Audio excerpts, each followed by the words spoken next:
आज हम बात करने वाले हैं एक ऐसे दौर के बारे में जब बॉलीवुड ओरिजिनल कंटेंट पे एम्फसाइज करता था और कोई भी दूसरे मुल्क या इंडस्ट्री सेगमेंट की मूवीज़ या स्क्रिप्ट स्टोरी या रिप्लेस या रेप्लिकेट नहीं करता था। जी हाँ, हम ऐसे दौर के बारे में बात करने वाले हैं जो था 1950s टू 1980s के बीच का दौर, which was the peak of Bollywood at that time. जी हाँ, ये एक ऐसा दौर था जब हमारी फिल्में बहुत ज़्यादा क्रिटिकली एक्लेम भी होती थी और मासेस में भी बहुत ज़्यादा पॉपुलर थी। इसके साथ अगर हम देखें तो ये मूवीज़ दूसरे मुल्कों में भी बहुत ज़्यादा अप्रिशिएट होती थी और दूसरे इंडस्ट्री सेगमेंट्स में भी रेप्लिकेट होने की कोशिश होती थी इन्हीं मूवीज़ की। जी हाँ, हम बात कर रहे हैं 1950s टू 1980s के बीच का दौर और इसको लीड कर रहे थे no one else other than Raj Kapoor, who is also considered as one of the first global stars. साल है 1982 और राज कपूर जी पहुंचते हैं मॉस्को एयरपोर्ट अपने क्रू के साथ। वहाँ वो उनको रियलाइज़ होता है इमिग्रेशन ऑफिस में कि वो अपने वीज़ा के पेपर्स घर पे छोड़ के आ चुके हैं और यहाँ वो बहुत ज़्यादा फ्रस्ट्रेट और फ्रैंटिक फ़ोन कॉल्स मेक करने लग जाते हैं, क्योंकि इस समय उनको ये नहीं समझ आता है कि वो करे तो करे क्या। तभी जो उनके साथ थे, जो थे संजय खान, उन्होंने ये अकाउंट किया है अपने अकाउंट में कि तभी एक रशियन ऑफिसर आता है, उनको कंफर्ट दिलाता है, उनके दोनों गाल को चूमता है, हग करता है और बोलता है कि there is nothing to worry about, और उनको दूसरे इमिग्रेशन ऑफिस की तरफ लेके चले जाता है। क्योंकि at that point of time Raj Kapoor इतने ज़्यादा पॉपुलर थे रशिया में। जी हाँ, ये एक ऐसा दौर है जब Raj Kapoor was dominating and one of the most popular person in Russia because of his movies and work. अब अगर हमें ये बात समझनी पड़े, क्या हम कभी भी इमेजिन कर सकते हैं कि पोस्ट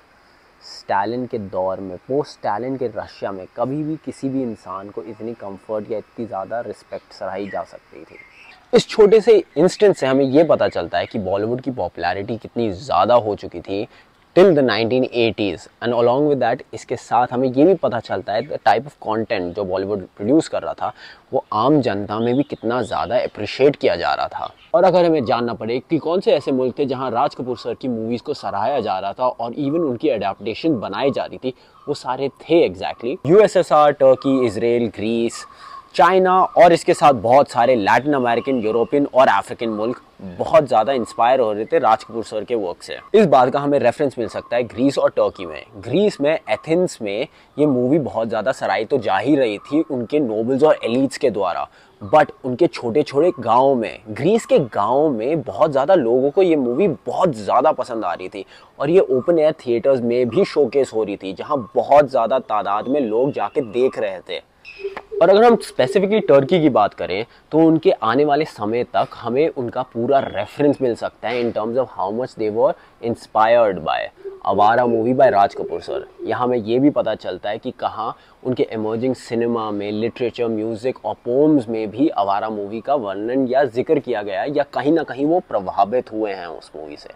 यहाँ हमें रेफरेंस मिल सकता है in terms of their cinema, in terms of गेनक्लिक हुलियारी 1962, कदम बू 1976, और अगर हम पोम्स की बात करें तो गुराट बाय लाला मुल्दार, जहाँ the poem basically goes about like आवारा हूँ, आवारा हूँ, आवारा हूँ, या गर्दिश में हूँ, आसमान का तारा हूँ, आवारा हूँ, आवारा हूँ। ट्रांसलेशन अगर मैं करूँ इसका तो a kid who neither has a बाबी nor a Ken they wanted to be visited by Raj Kapoor. Basically इसका ये मतलब है जो वहाँ के बच्चे थे जिनके पास ना एक बाबी डॉल, ना कोई केन था, ना वो कुछ अफोर्ड कर सकते थे इन terms of happiness, they basically were inspired by Raj Kapoor sir की मूवी आवारा because they could relate। दुनिया में तेरे तीर का या तकदीर का मारा हूँ, आवारा हूँ, आवारा हूँ, या गर्दिश में हूँ, आसमान का तारा। और ये जो रिलेशनशिप बॉन्ड जो बिल्ड हो गया था आवारा मूवी के थ्रू, ये बॉन्ड बेसिकली तोड़ रहा था सारे क्लास बैरियर्स और इसकी वजह से हम देख सकते हैं कि कैसे ग्रीस में, टर्की में, इजराइल में और बहुत सारे दूसरे देशों में भी लोग बहुत ज़्यादा पसंद कर रहे थे। And this is the first time हम अगर देखें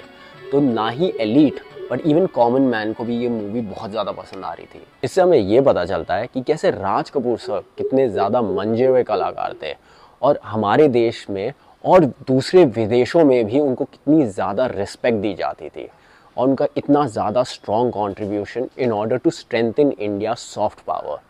और गौर कीजिए कि ये वो ज़माना था जब सॉफ्ट पावर जैसे शब्द एग्जिस्ट भी नहीं करते थे एक्चुअली हमारी डिक्शनरीज़ में। और अगर हम राज कपूर सर की ही ज़ुबानी सुने तो उनका according to him the biggest contribution was basically India और यूएसएसआर का कनेक्शन, जो बेसिकली था human to human and person to person connection. तो अगर आपको लगता है कि हम शायद वापस से एक गोल्डन एरा की तरफ जा सकते हैं,